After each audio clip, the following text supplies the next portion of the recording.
राजवंशों ने भ्रिकुटी तानी थी।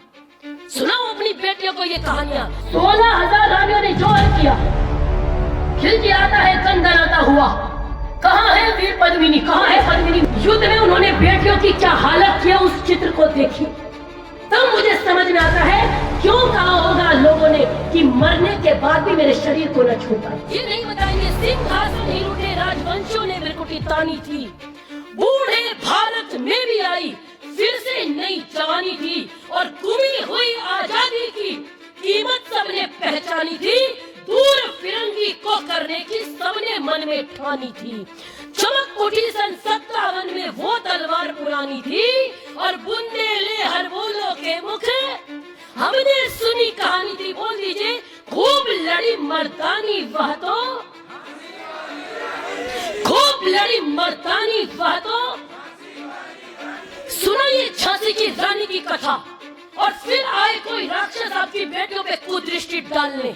दुनिया की कोई ताकत नहीं जो उनको गलत निगाह से देख सके। व्याख्यान वेदी पर विराजमान, अगर मैं एक एक व्यक्ति का नाम लूंगी तो समय बहुत ज्यादा हो जाएगा और चूंकि मुझे 20 से 25 मिनट बोलना है, तो यहाँ पर विराजमान समृद्ध मंच, जिन आचार्यों को और जिन कुलदीप भैया को सुन के मैं तो हमेशा भैया ही कहती हूँ, और जब गुरुकुल में पढ़ते थे तब से आपको सुनते हैं, और मैं हमेशा कहती हूँ कि अगर प्रचारकों में स्वयं ललक हो जाए तो वो जनता तक आपके हृदय की आवाज़ पहुँचती है जब आप हृदय से बोलते हैं।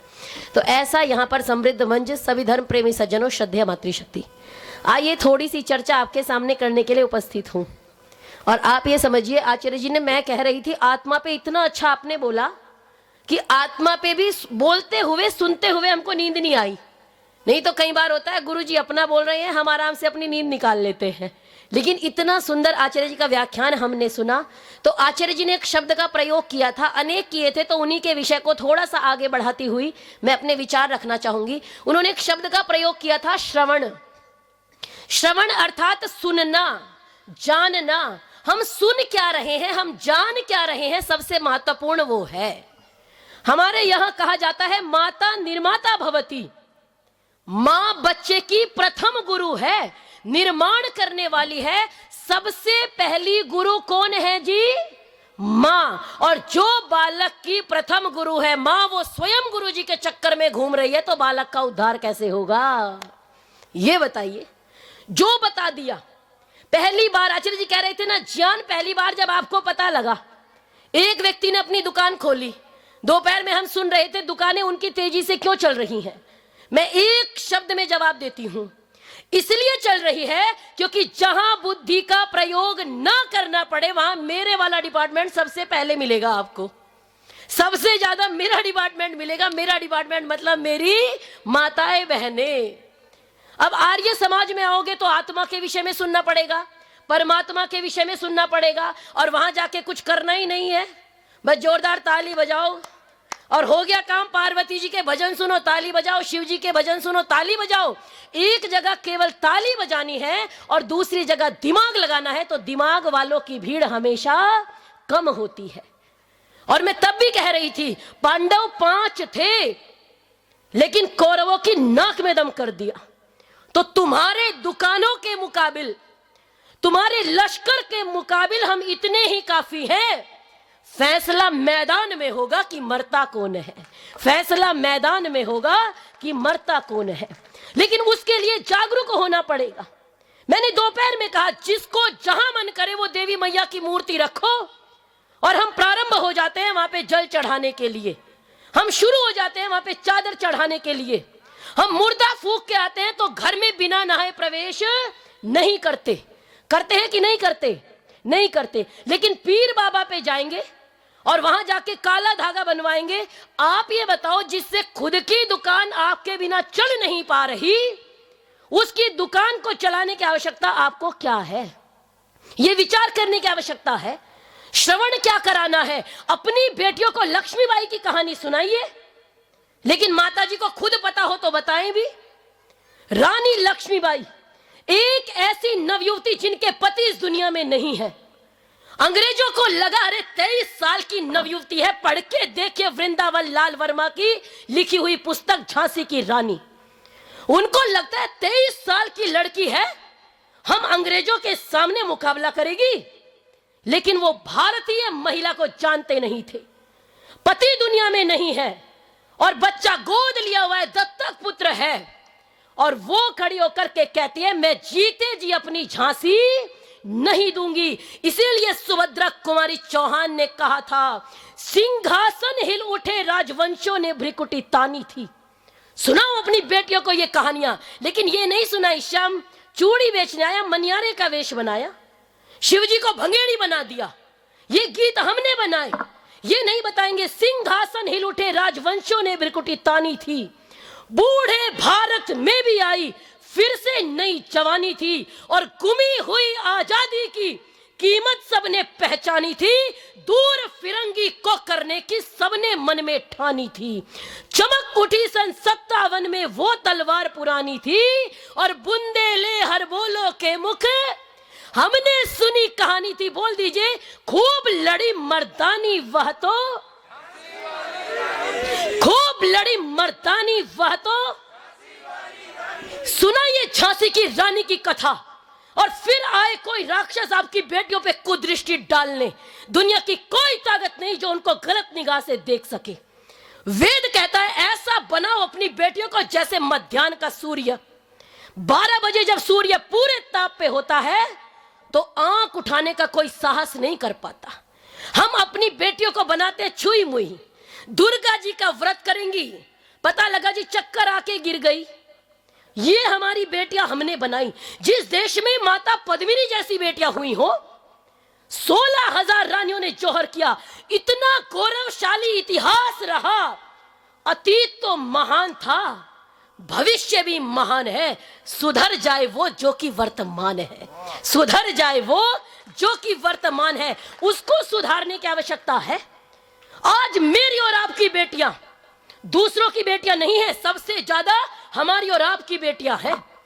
और जितने ये जाति के नाम पे हम जाट, हम राजपूत, हम ब्राह्मण, हम ठाकुर, मैं चैलेंज करती हूं, अगर आप में अपनी जाति का दंभ भरना है तो अपनी बेटियों को इंस्टाग्राम पे नचाना बंद करो, उनको नचनिया मत बनाओ। हमारे यहां मुजरा नहीं होता था, हमारी बेटियां परिवार की इज्जत होती थी, आबरू होती थी। आज आप सड़क पे कहीं भी जाके देखो, ठुमके मारने में केवल हमारी बेटियां मिलेंगी।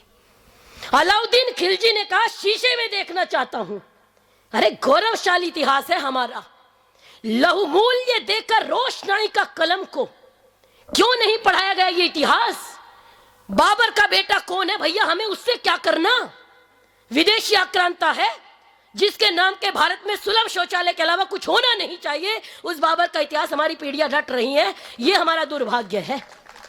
बताओ अपनी बेटियों को वीर पद्मिनी की बात नहीं बताते। अगर बता दिया तो इसीलिए हमारे इतिहास को पलट के पढ़ाया गया। मैं कह रही थी मूल्य देकर रोशनाई का कलम को, शब्दों पे ध्यान दीजिएगा, मूल्य देकर रोशनाई का कलम को ये नया इतिहास लिखवाया गया है। और फूल रक्तिम इस बाग में खिलने लगे थे, इसीलिए तो हिमपात कराया गया है, इसीलिए तो हिमपात कराया गया है। अगर हमारी बेटी पद्मिनी का इतिहास पढ़ेगी, कौन थी रानी पद्मिनी? इतनी सारी बहनें मेरी बैठी हैं। पहली बात तो आपका गांव बहुत जागरूक है, मुझे आके बहुत अच्छा लगा, बहुत जागरूकता से सुन रहे हैं। रानी पद्मिनी को अलाउद्दीन खिलजी ने कहा शीशे में देखना चाहता हूं। आप विचार करो, मेरे देश की बेटी थी वो। उसने कहा आप सामने से मत दिखाओ, क्योंकि वो जानता था भारतीय तलवारों की ताकत। उसने कहा इतनी सुंदर है, इतनी सुंदर है, आप केवल शीशे में दिखा दो। लेकिन स्वाभिमान मेरे देश की बेटियों का देखिए। उन्होंने कहा 16,000 रानियां, एक नहीं, दो नहीं, 3 नहीं, 4 नहीं। और कई लोग फेसबुक और इंस्टा पे जबान चलाते हुए कहते हैं तलवार लेकर के निकली होती। मैं कहती हूं इजराइल और हमास के युद्ध में उन्होंने बेटियों की क्या हालत की है, उस चित्र को देखिए, तब मुझे समझ में आता है क्यों कहा होगा लोगों ने कि मरने के बाद भी मेरे शरीर को न छू पाए। 16,000 रानियां जल के मरी जीवित, और जिसको लगे जौहर कायरता थी, अपनी उंगलियों पे मोमबत्ती का मोम डाल के देखो, तब मुझे बताना कि जौहर क्या था। 16,000 रानियों ने जोहर किया, खिलजिलाता है दनदनाता हुआ। कहां है वीर पद्मिनी, कहां है पद्मिनी? मैंने तो बहुत चर्चे सुने, बहुत सुंदर है। एक बूढ़ी माँ उसके चिता के पास बैठी है, आग के पास बैठी है, वो कहती है इसमें है पद्मिनी। उसने कहा कुछ कह के गई है? उसने कहा हाँ कह के गई है, तेरे लिए संदेश दे के गई है। क्या संदेश है मुझे बताओ तो सही। उसने कहा वो कह के गई है, आज जो जा रही है ना जावेद नावेद के साथ, उनको सिखाया होता घुट्टियों में तो वो जाती नहीं। उसने कहा किसी भी सूरत में पापी तू इस शरीर को पा नहीं सकता, किसी भी सूरत में पापी तू इस शरीर को पा नहीं सकता। और ये भोजन शेर का है, कुत्ता इसे खा नहीं सकता। ये भोजन शेर का है, कुत्ता इसे खा नहीं सकता। इसीलिए श्रवण का महत्व है। हम वीर लोग थे, कैसे कायरता का जहर आया। हमको कृष्ण जी की बात बताई जाए, अगर कोई, मैं कहती हूं ढंग से कृष्ण जी का चरित्र पढ़ ले तो उसको समझ में आएगा कृष्ण जी कौन थे। लेकिन कृष्ण जी के नाम पे सीरियल बना दिया और कुछ इन कथा वालों ने कबाड़ा कर दिया। अपनी दुकान चलाने के लिए देश को क्या हानि हो रही है वो समझ में नहीं आती। हमको मुरली वाले कृष्ण पसंद आते हैं, हमको पसंद आते हैं लड्डू गोपाल। क्यों? क्योंकि पहले मंदिर जाना पड़ता था, अब मैंने भगवान को घर बुला लिया, यहां बैठो मेरे पास, जब मेरा मन करेगा तब जगोगे और जब मेरा मन करेगा तब सोओगे और जब मेरा मन करेगा तब खाओगे। तो भगवान बड़ा या मैं बड़ी? विचार करो आप। ये हिंदू जाति जिसको कहते हैं ना, कहा था रामधारी सिंह दिनकर ने, फुसफुसिया जीव था ये, और आज पुनः उसी दिशा की ओर अग्रसर है। और जो जगाने आता है सबसे ज्यादा बुरा हमें वही लगता है। अभी मैं कह दूं, अभी मैंने बोला शिव जी का इतनी बड़ी कांवड़ यात्रा निकली, लाखों लोग सड़कों पे थे। मुझे एक बात अच्छी लगी कि कोई जाति पात नहीं, कोई भेदभाव नहीं, सब एक होकर के कावड़ लेकर के आए। लेकिन भजन क्या चल रहे थे? गणपति की महतारी एक लोटा भांग पिला देना, ये भजन चल रहे हैं। नीलकंठ पे चढ़ के, हमारे यहां कहा गया अपाम समीपे नियतो नैतिकम विधिमा स्थितः। हमारे यहां गायत्री जाप की बात थी, हमारे यहां संध्या उपासना की बात थी। जाकर के पर्वत में बैठ के ऋषि मुनि संध्या करते थे। हमने क्या करवा दिया उन पे? नीलकंठ पे चढ़ के भोला पी गया बाल्टी भांग। ओ भोला नू मटके, ओ भोला नू मटके। सुन के बुरा लग रहा है। इससे ज्यादा पतित भजन और सुनिए। गोरा खड़ी खड़ी क्यों हल है। मैं कहती हूं अगर इस भजन को लिखने वाला हिंदू है तो तुझसे बड़ा कलंकित इस धरती पे कोई हो नहीं सकता। उसने क्या लिखा? मेरी मां, आपकी मां, बताओ क्या कहा? पार्वती मां ही तो कहते हो हम। क्या कहते हैं जी हम पार्वती जी को? मां। और मेरी मां के लिए भजन लिखा जा रहा है। गोरा खड़ी खड़ी क्यों हल है, गोरा चाल कसुत्ती चल है। जो जाति अपनी महिलाओं के लिए ये शब्द सुन के नाच रही हो उसको स्वतंत्र कोई नहीं रख सकता, पराधीन होगी। लिख के ले लीजिए मेरी बात। और अगली पंक्ति है, गोरे भोले करके चोटी ढिल्ली, भोले भांग मैंने भी पी ली। और विचार करो, इस पे जोरदार खुश होते हैं, प्रसन्न होते हैं, तालियां बजाते हैं और गौरव का अनुभव करते हैं। आप बताओ, शिव जी को आपने नशेड़ी बना दिया। आज आधी आबादी अगर नशा करती है तो क्या कहती है? शिव जी करते थे। भाई मुझे एक ग्रंथ दिखाओ, आप 4 वेदों में, ऋग्वेद, यजुर्वेद, सामवेद, अथर्ववेद, शिक्षा, कल्प, व्याकरण, निरुक्त, छंद, ज्योतिष, ईशा, केन, कट, प्रश्न, मुंडक, मांडू के कोई भी ग्रंथ ले आओ और मुझे यह दिखा दो कि शिव जी भांग पीते थे। आप जो कहोगे मैं आपकी बात मानूंगी।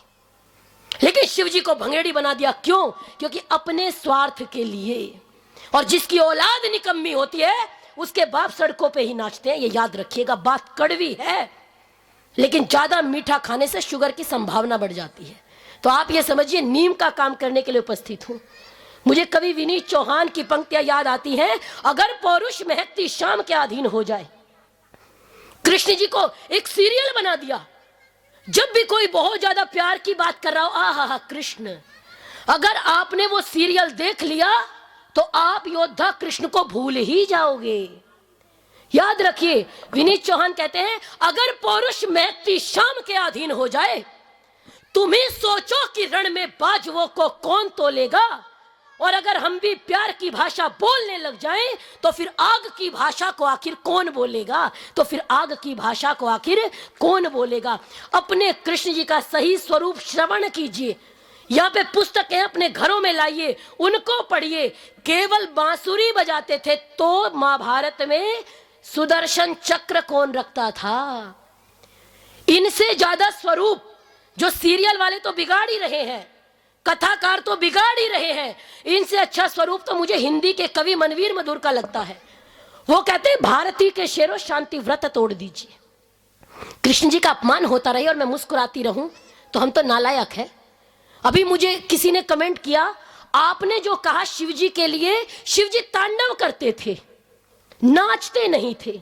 मैंने कहा बहुत अच्छे, अगर तांडव करना है तो तुम भोले के भक्त हो, कश्मीर में तांडव क्यों नहीं किया, कैराना में तांडव क्यों नहीं किया, अफगानिस्तान में तांडव क्यों नहीं करते, पाकिस्तान में तांडव क्यों नहीं करते, लोगों के मोहल्ले बस गए, उनके मोहल्ले में जाके तांडव क्यों नहीं करते। इसीलिए कहती हूं, भारती के शेरों शांति व्रत तोड़ दीजिए और शत्रु के लिए विनाशकारी बन जाइए। बाली दूसरों का हक छीनने की ताक में है, आप श्री राम से शिकारी बन जाइए और गांधी के अहिंसावादी मूल्य मानिएगा, किंतु बोस जैसे क्रांति के पुजारी बन जाइए। और देश को है शाम आज बांसुरी की चाह नहीं, देश को है शाम आज बांसुरी की चाह नहीं। वक्त चाहता है चक्रधारी बन जाइए, वक्त चाहता है चक्रधारी बन जाइए। ये स्वरूप बताने की आवश्यकता है। अपनी बेटियों को समझाइए, अपने बच्चों को समझाइए। अगर नहीं संभाला तो आने वाले समय में संभल नहीं पाएंगे। हमारी बेटियों को सिखाया जाता है प्यार मजहब नहीं देखता, यही सिखाया जाता है ना छोटी सी गुट्टियों में। अरे जी, जंग और प्यार में सब जायज है। जंग और प्यार में माँ को पत्नी कह लोगे क्या भाई साहब? बोलिए, जवाब दीजिए, तर्क कीजिए उनसे। जो आपकी बेटियों का माइंड वॉश करते हैं, उनके सारे प्रश्नों का जवाब देने की जिम्मेदारी हमारी है। क्या कहेंगे? प्यार मजहब नहीं देखता। अगर प्यार मजहब नहीं देखता तो हमेशा गोरी ही आसिफा क्यों बने? कभी तो शाहरुख भी आकर के मुकुल बने, कभी तो राम बने, क्यों नहीं बनते? प्यार मजहब केवल हमारा नहीं देखता और हमारे वाली अपने घरों में काम नहीं करेंगी, लेकिन जब दीपिका बन के जाएंगी तो बड़े गौरव से पूरा दिन रसोई में खाना बना के व्लॉग बनाएंगी और हमारी बेटियों को दिखाएंगी और प्रेरित करेंगी। इसलिए अपनी बेटियों को बचाइए, अच्छा श्रवण कीजिए। जो गा रही हैं आप भजन, आपकी विशेष जिम्मेदारी है। समय आ गया महिलाओं, अब जागो देश जगाओ, सुनाएंगे आपको कुलदीप भैया। अगर आज जागरूक नहीं हुए, सबसे ज्यादा पतन का कारण हम हैं। क्यों? किसी ने आके कहा फलानी मैया जी है, बस आप जाके मांग लो, वो आपकी मुराद पूरी कर देंगी। अच्छा, कोई बच्चा 5th क्लास का है, आप उसको कहो पढ़ाई लिखाई बंद कर, किताब रख दे जेब में और जाकर के मैया से मान्यता ले आ, हाथ जोड़ा, हो जाएगा काम। हो जाएगा क्या? वेद कहता है अगर परिश्रम करोगे तो ही आपको फल मिलेगा। उपनिषद कहते हैं, ब्राह्मण ग्रंथ कहते हैं, आस्ते भगय आसीनस्य ऊर्ध्वस्थिष्ठति तिष्ठतः शेते निपद्यमानस्य चरति चरतो भगः। जो सो जाता है उसका भाग्य सो जाता है, जो चलने लगता है उसका भाग्य चलने लग जाता है, जो जग जाता है दौड़ने लगता है उसका भाग्य दौड़ने लगता है। इसलिए चरई वेती चलते रहिए और याद रखिए, डूब गया संस्कृति का बेड़ा तो फिर भारत क्या होगा। डूब गया संस्कृति का बेड़ा तो फिर भारत क्या होगा। और लुट गई पूंजी परंपरा की तो फिर भारत क्या होगा। भारतीयता भूल गए सब, भारतीयता भूल गए सब, भाषा भूषा अंग्रेजी, अपना छोड़ा चाल चलन, पहना बाना है रंगरेजी। डूब गए पश्चिम के रंग में, डूब गए पश्चिम के रंग में तो पूरब का क्या होगा।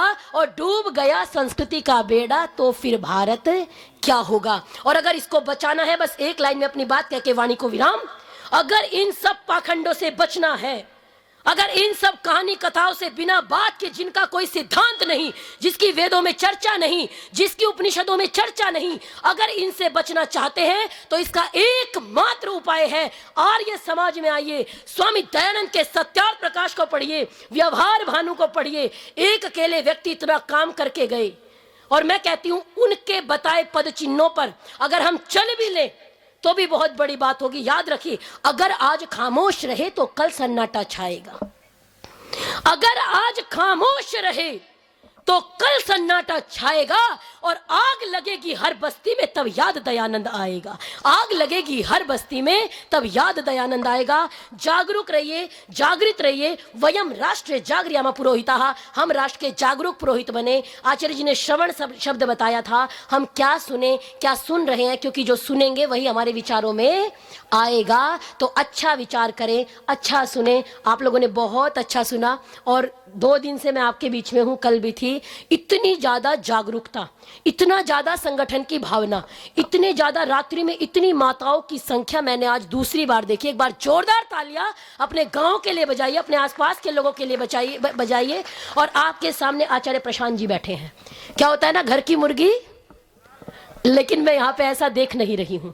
आपके बीच में देखिए, एक व्यक्ति ने वेद विद्या को पढ़ा, कितना अंधकार मिटा दिया। हम दिव्य नहीं है दयानंद से, एक छोटी सी चिंगारी है, लेकिन जहां खड़े हैं वहीं राष्ट्र की अस्मत के एक पुजारी हैं। जहां खड़े हैं वहीं राष्ट्र की अस्मत के एक पुजारी हैं। एक आचार्य जी इतना काम कर दिए, आप लोग उनका संबल बनिए, उनकी हिम्मत बनिए। आचार्य जी जो कहें, आचार्य जी क्योंकि स्वाभाविक है, जिसने वेद पढ़ लिया वो ये तो कहेगा नहीं जी आओ माता जी को मत्था टेको, माता जी इच्छा पूरी करेंगी, ये सब तो होना नहीं है। तो यज्ञशाला आपके गांव में बनी है, आप सभी ऐसे मिलके एकजुट रहिए। आने वाले समय में, मैं भी आचार्य जी को कह रही थी, राष्ट्रपति जी की घोषणा थी, मेरे राज्य में कोई चोर नहीं, कोई जुआरी नहीं, तो कम से कम साटा गांव के लोग इतनी घोषणा कर सके आने वाले 10 सालों बाद। उससे पहले हो जाए तो अच्छा है, लेकिन 10 सालों का मैं टारगेट आपको दे रही हूँ। 10 साल बाद आप ये कह सके मेरे गाँव में कोई चोर नहीं, कोई जुआरी नहीं, कोई ऐसा नहीं जो यज्ञ ना करता हो। अगर घर में नहीं करते तो आचार्य जी की यज्ञशाला में जाकर के कर लेते हैं। तो हम सभी जागरूक रहें, नहीं तो कितना भी कहिए और कितना भी सुनिए, कोई फायदा होने वाला नहीं है। जागरूक रहेंगे, संगठित रहेंगे तो एक रहेंगे, बटेंगे तो जात पात की करो विदाई सभी सनातनी, जात पात की करो विदाई, जात पात की करो विदाई सभी सनातनी भाई भाई। अब केवल महिलाएं बोलेंगी, आप कम हैं। जात पात की करो विदाई, इनकी आवाज तेज है, जात पात की करो विदाई। अंतिम में 2 पंक्ति कह के वाणी को विराम। घर सजाने का तस्वुर तो बहुत बाद का है, देश को विश्व गुरु तो बाद में बनाएंगे। घर सजाने का तस्वुर तो बहुत बाद का है, पहले ये तो तय हो इस घर को बचाएं कैसे। और लाख तलवारें झुकी आती हो गर्दन की तरफ, अगर सर झुकाना नहीं आता तो झुकाएं कैसे, अगर सर झुकाना नहीं आता तो झुकाएं कैसे। बहुत बहुत धन्यवाद, बहुत बहुत आभार।